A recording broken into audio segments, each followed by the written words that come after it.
د ستړي ژوند بدر ته څه ووایم ای لاره ویا هېڅ الحمدلله نن بیا تر مستحق فامیله پورې راغلي یو د الله تعالی په مهرباني او د دوستانو په همکاري ټول کور کې نه ذوق شته ښه نه ګاز شته نه ښایي شته چې یو مړی پرې یا ښایي مازدیګر ځو جلګې ته چې میان راسره یې بس یو پنډه منډه بوټي راوړه چې دلې بس هغه پیغام باندې اور بلوي نو پښه دې پچیش خور شوې ده ښه مې ودا بس مجبوري وه چې موټر ته تللی وم ښه بس موټر سر و په چپه ساعتې مې پښه کې پرېستل ښه کلینر وي موټر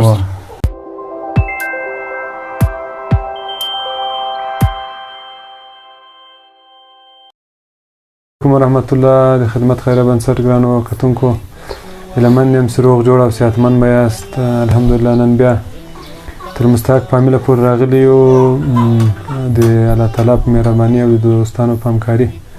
څنګه یې ځوانه په خیر یې خوشحاله یې خیرت کراري بچیان دې ښه دي خیرت ده خیرت ده الحمدلله سلامت اوسئ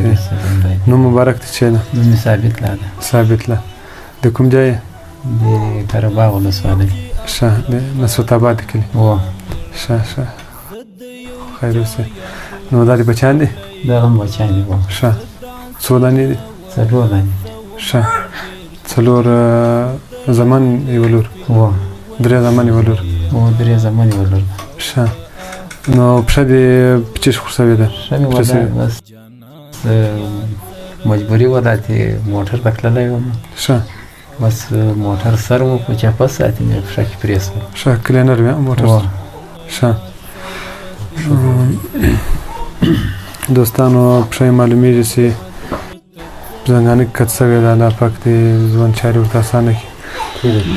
تر زنګانه یا پورته ده د زنګانه تر زنګانه پورته ده یعنې په هغه او بس دغه دورانه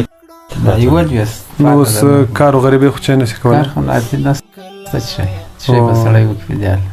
او زمن دې مواړه دي د کار نه دي او موږ په خپل هم بس کار سره کېدلی ده ښه ښه نو زما هم را روان ده زوغ چای به هم روان ده په ټول کور کې نه ذوق شته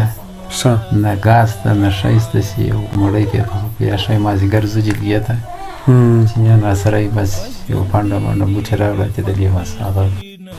پیغام باندې اور بلوي الله خو مهربانه ده دوستانو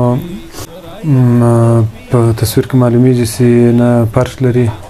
او دیوالونه هم داسې خراب شوي دي چې د دې توان نه لري چې جوړې کړي بامونه هم خراب شوي بامونه خو دا وړدي یو مقصد دا باران چې دا رقم راڅا چې دلته ولاړو ټول سره ګرځو خو کوچنیان دي ښه اوبه کته راتویږي اوبه کته راتویږي کوټې منځته او دوستانو د ثابت لا جان کور ته راغلي بااحساسه ورونو کومک کړی ده الله دې اجر عظیم ورکړي 1000 افغانۍ د هغه به تر ده پورې ورسوو خدای تعالی دې د ژوند د مشکلات اسانه کړي دغه 1000 افغانۍ دي